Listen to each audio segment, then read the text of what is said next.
ये सूरजपुर नाम के एक शांत और साधारण गांव की कहानी है। गांव के चौराहे पर सत्यपाल नाम का एक बहुत ही ईमानदार और सीधा साधा आदमी अपना चिकन तवा फ्राई का ठेला लगाता है। उसके ठेले की सबसे बड़ी खासियत उसका जायंट तवा है। वो उस विशाल तवे के किनारे पर चिकन के टुकड़ों को गोल आकार में सजाता है और बीच में उबलते हुए गरम तेल को कलछी से निकाल कर बार बार उन टुकड़ों पर डालता है। ये कहानी इसी तवे, गांव के कंजूस लाला जी और एक छोटी सी फनी और इमोशनल घटना के इर्द गिर्द घूमती है।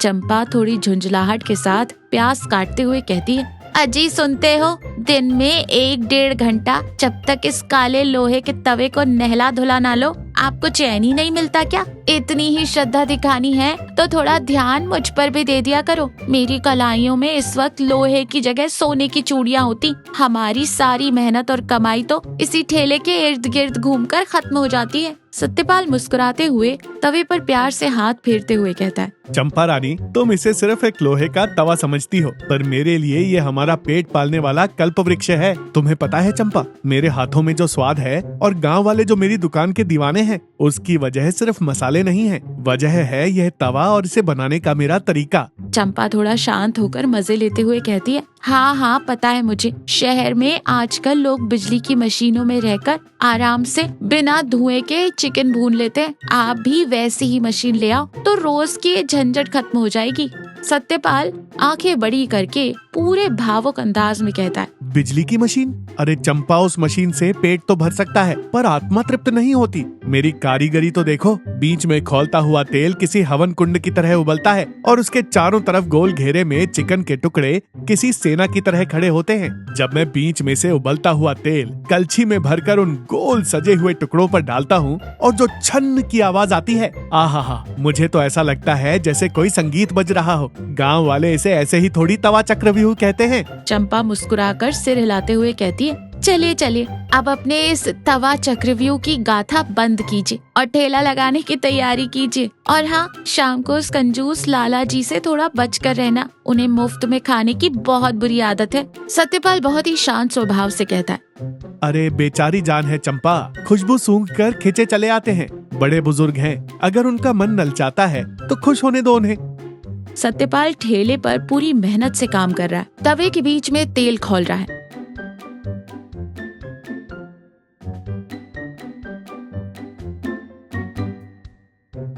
लाला जी हवा में खुशबू सूंघते हुए, पेट पर हाथ फेराते हुए ठेले के पास आते हैं और आंखें बंद करके खुशबू का आनंद लेते हुए कहते हैं, आहा, सत्यपाल बेटा, क्या बात है। तुम्हारी इस तवे की खुशबू ने तो मेरा आधा पेट ऐसे ही भर दिया। पूरे सूरजपुर गांव में तुम्हारे जैसा जादू किसी के हाथों में नहीं है। सत्यपाल सम्मान से हाथ जोड़ते हुए कहता है, नमस्ते लाला जी, आइए, आपके लिए ही गर्मा गर्म सिक रहा है। आपकी आंखों में मुझे साफ भूख नजर आ रही है। लगा दूं एक बढ़िया सी प्लेट? लाला जी तुरंत घबराकर, अरे नहीं बेटा, बात 30 रुपए की प्लेट की नहीं है, वो तो मैं अभी निकाल कर दे दूं। बात ये है कि डॉक्टर ने मुझे तेल और मसाले से बिल्कुल दूर रहने को कहा है। मेरी सेहत आजकल ठीक नहीं चल रही। सत्यपाल बड़ी ही मासूमियत से मुस्कुराते हुए कहता है, कोई बात नहीं लाला जी, सेहत सबसे बड़ी चीज है। अगर डॉक्टर साहब ने मना किया है तो बिल्कुल मत खाइए, आप बस खुशबू लेकर आनंद लीजिए। लाला जी मुंह में पानी लाते हुए, जीभ घुमाते हुए कहते, वैसे मसाले से मुझे एक बात याद आई बेटा। कल कुछ गांव वाले कह रहे थे कि तुम्हारे चिकन में आजकल नमक थोड़ा कम हो रहा है। मुझे जरा सा, बिल्कुल एक छोटा सा टुकड़ा दे, मैं चक्कर बताता हूँ कि नमक मिर्च का क्या हिसाब है। सत्यपाल बिना कुछ सोचे हंसते हुए एक छोटा सा टुकड़ा लाला जी को देता है। लाला जी उसे बड़े आनंद से खाते हैं। लाला जी स्वाद में खोते हुए पर नाटक करते हुए कहते हैं, वाह, मक्खन की तरह पिघल गया जीभ पर बेटा सत्यपाल, लगता है इस टुकड़े में नमक ठीक से लगा नहीं था। मेरी जीभ को कुछ स्वाद ही समझ नहीं आया। एक और छोटा सा टुकड़ा दे तो जरा, इस बार पक्का हिसाब बता दूंगा। सब बिल्कुल सही है लाला जी, आप सीधे एक पूरी प्लेट ही ले लीजिए ना। सिर्फ 30 रुपए की ही तो बात है, आपका पेट भी भर जाएगा और मन भी। तभी लाला जी की पत्नी सुनीता वहाँ गुस्से में बड़बड़ाते हुए आती और चिल्लाते हुए कहती है, अरे ओ लाला जी, घर पर मैं बिना छौंक की फीकी लौकी की दाल बनाकर आपका इंतजार कर रही हूँ और आप यहाँ ठेले के पास खड़े होकर हवा से पेट भर रहे हैं। गाँव में मेरी नाक कटवा कर ही मानोगे क्या? चलो चुपचाप घर। लाला जी घबरा कर, अरे नहीं सुनीता, तू तो बिना बात के गुस्सा करती है। मैं तो बस सत्यपाल को व्यापार बढ़ाने के नुस्खे बता रहा था। मैंने कुछ खाया थोड़ी है, बस खुशबू ले रहा था। चल चल, तेरी लौकी की दाल ठंडी हो रही होगी। लाला जी खाने की थाली के सामने बैठे और बहुत चिढ़े हुए लग रहे हैं। थाली को थोड़ा दूर सरकाते हुए वो गुस्से में कहते, क्या है ये सुनीता? ना इसमें नमक है ना कोई मसाला। ये लौकी की दाल है या सिर्फ उबला हुआ पानी? कल शाम से उस सत्यपाल के तवे की खुशबू और वो एक टुकड़ा मेरे दिमाग में घूम रहा है। मुझसे ये फीका खाना नहीं खाया जाएगा।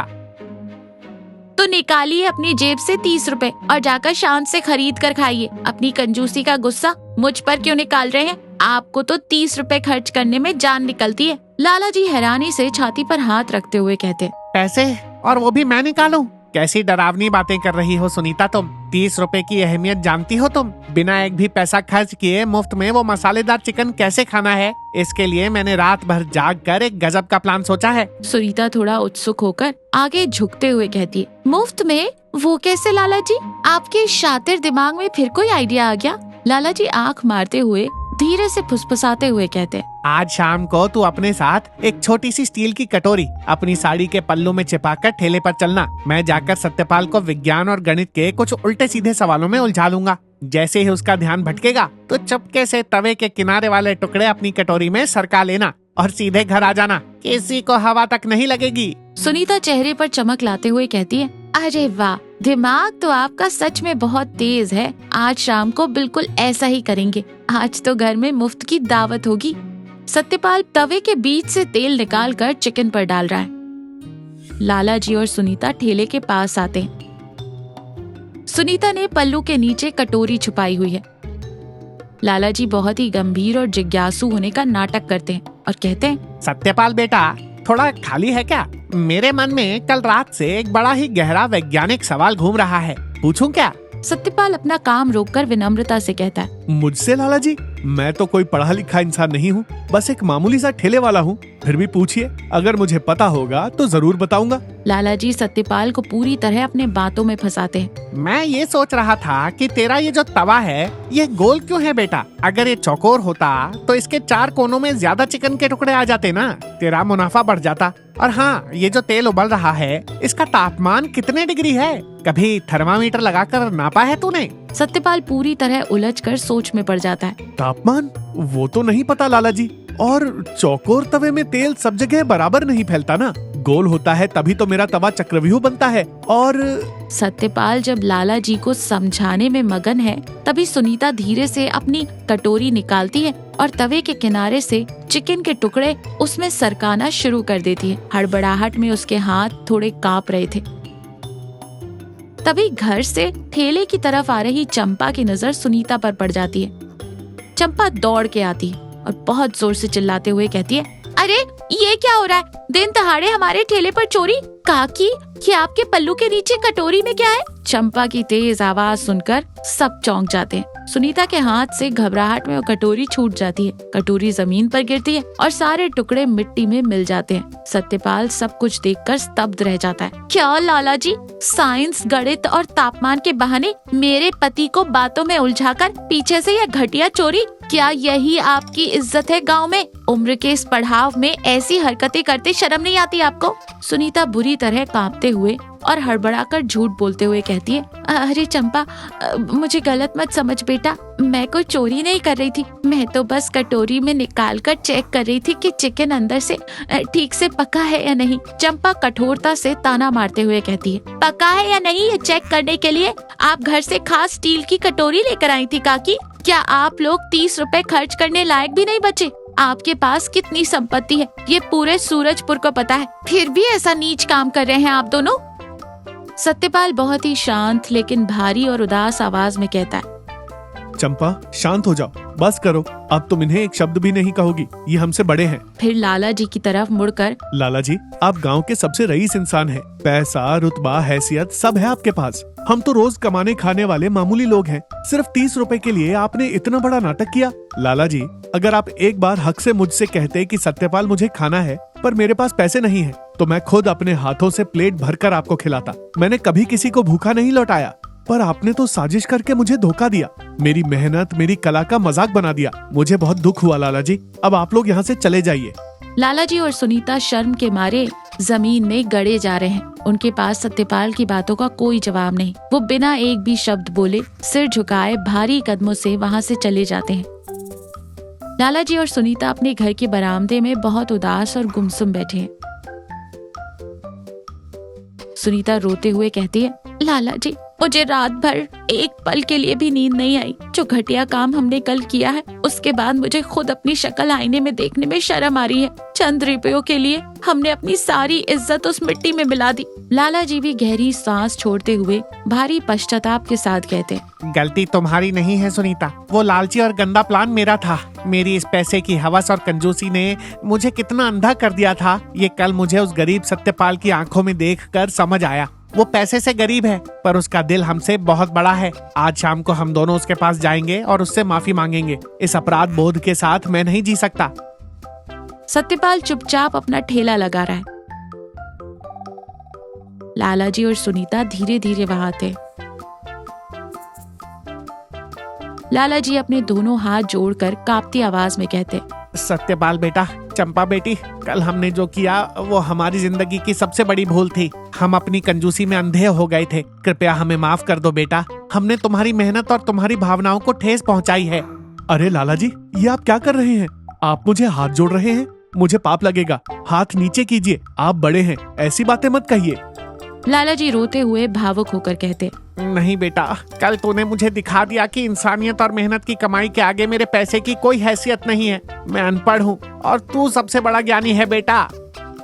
सुनीता भी अपने पल्लू से आंसू पोंछते हुए कहती है, बेटा सत्यपाल, मुफ्त खाने के लालच ने हमारी मति भ्रष्ट कर दी थी। हमें अपने किए पर बहुत पछतावा है। हमें माफ कर दे बेटा। लाला जी अपनी जेब से कांपते हुए हाथों से 500 रुपए का एक नोट निकालते हैं। यह लो सत्यपाल, मेरी उस बेवकूफी और चोरी के लिए मेरी तरफ से ये एक छोटा सा जुर्माना समझ कर रख लो। इसे मना मत करना बेटा।